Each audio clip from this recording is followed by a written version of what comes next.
YouTube channel Khimji કાચરિયાના માધ્યમ દ્વારા સત્સંગ સાંભળનારા સર્વ ભાવિક ભક્તજનોના હૃદયમાં બિરાજમાન પરમાત્માને મારા પ્રણામ। આજે આપણે શ્રીમદ ભગવદ્ ગીતાના 3જા અધ્યાયના 39મા શ્લોકનું વિસ્તારથી વર્ણન ના બીજા ભાગનો પાઠ સાંભળીશું। હરિ ઓમ। ધનની કામના થતાં જ ધન મન દ્વારા પકડાઈ જાય છે। જ્યારે બહારથી ધન પ્રાપ્ત થઈ જાય ત્યારે મન વડે પકડાયેલા ધનનો ત્યાગ થઈ જાય છે અને સુખની પ્રતીતિ થાય છે। આથી વાસ્તવમાં સુખની પ્રતીતિ બહારથી ધન મળતા નથી થઈ, પરંતુ મનથી પકડેલા ધનના ત્યાગથી જ થઈ છે। જો ધન મળવાથી જ સુખ મળતું હોય તો તે ધન રહેતા કદી દુઃખ ન આવત, પરંતુ તે ધન રહેતું હોવા છતાં દુઃખ આવી જાય છે। જ્યારે મનુષ્ય કોઈ વસ્તુની કામના કરે છે ત્યારે તે પરાધીન બની જાય છે। જેમ કે તેના મનમાં ઘડિયાળની કામના પેદા થઈ, કામના પેદા થતાં જ ઘડિયાળના ભાવનું દુઃખ થવા લાગે છે, તો એ ઘડિયાળની પરાધીનતા કહેવાય। તે વિચારે છે કે જો રૂપિયા મળી જાય તો અત્યારે જ ઘડિયાળ ખરીદી લઉં, અર્થાત રૂપિયા હોવાથી પોતાને સ્વાધીન અને ન હોવાથી પોતાને પરાધીન માને છે। આ માન્યતા બિલકુલ ખોટી છે।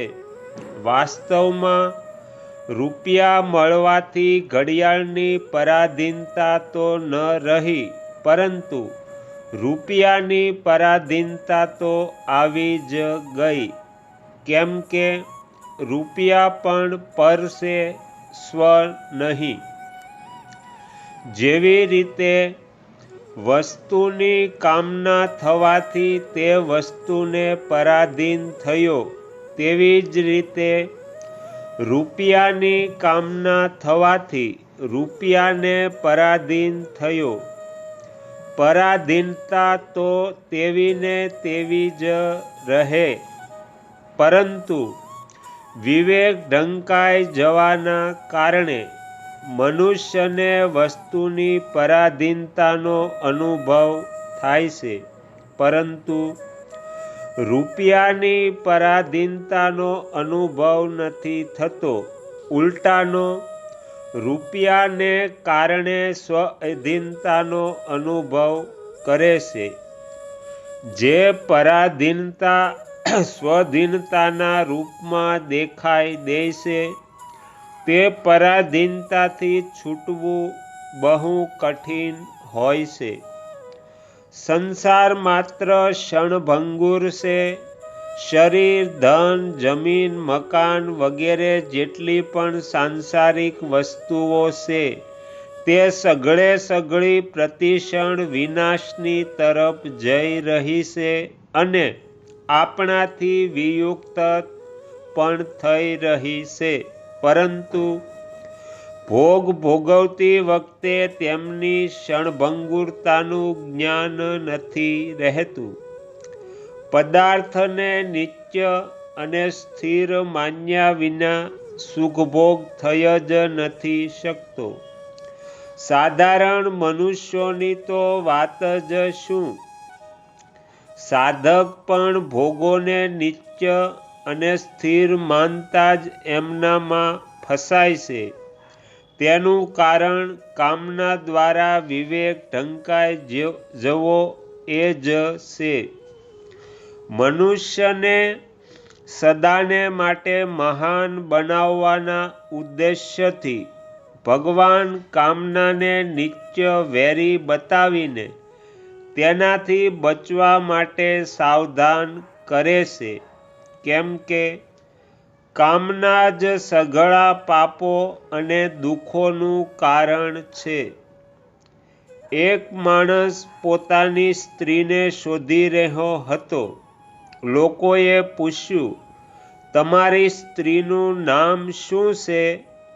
તેણે કહ્યું, ફજેતી. લોકોએ કહ્યું, ગભરાશો નહીં, બહુ પતિવ્રતા સ્ત્રી છે, પોતાની જાતે જ આવી જશે. કારણ કે બદમાશને ફજેતી બદનામી અવશ્ય મળે છે. એવી જ રીતે સંસારના નાશવાન ભોગોની કામના કરવાવાળા મનુષ્યની પાસે દુઃખ પોતાની જાતે જ આવી જાય છે. મનુષ્ય દુઃખથી તો બચવા ઈચ્છે છે, પરંતુ દુઃખોનું કારણ કામનાને નથી છોડતો. કામના રહેવાથી સ્વપ્ને પણ સુખ નથી મળતું. ભોગ અને પદાર્થો વડે કામના કદી પૂરી નથી થતી. જેમ જેમ ભોગ અને પદાર્થો મળે છે, તેમને તેમજ તેમની કામના વધે છે, અને જેમ જેમ કામના વધે છે, તેમને તેમજ અભાવનો અધિક અનુભવ થાય છે. તેમજ અભાવને દૂર કરવાના માટે મનુષ્ય પાપ કર્મમાં પ્રવૃત્ત થાય છે. જેવી રીતે ધનની કામના ઉત્પન્ન થતાં મનુષ્ય ધનની પ્રાપ્તિમાં ન્યાય અન્યાયનો વિચાર નથી કરતો, પછી કામના વધતા દ્વિતીય અવસ્થામાં તે ચોરી, લૂંટ વગેરેમાં પણ લાગી જાય છે. પછી એથી બહુ અધિક કામના વધતા તૃતીય અવસ્થામાં તે ધનના માટે બીજાને જાનથી પણ મારી નાખે છે.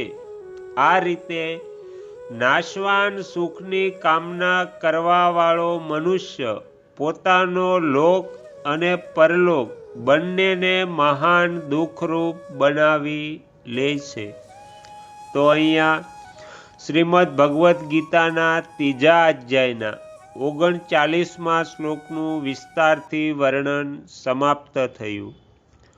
તમે તમારો કિંમતી સમય આપી એકાગ્ર ચિત્તે આ શ્રીમદ ભગવદ્ ગીતાનો પાઠ સાંભળ્યો એ બદલ હું આપ સૌનો ખૂબ ખૂબ આભાર વ્યક્ત કરું છું.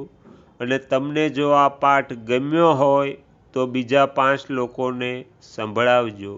શ્રી સદગુરુ દેવની જય. આગળના વિડીયો જોવા માટે આ ચેનલને સબસ્ક્રાઈબ કરો, અને જો આ વિડીયો પસંદ આવ્યો હોય તો લાઈક કરો.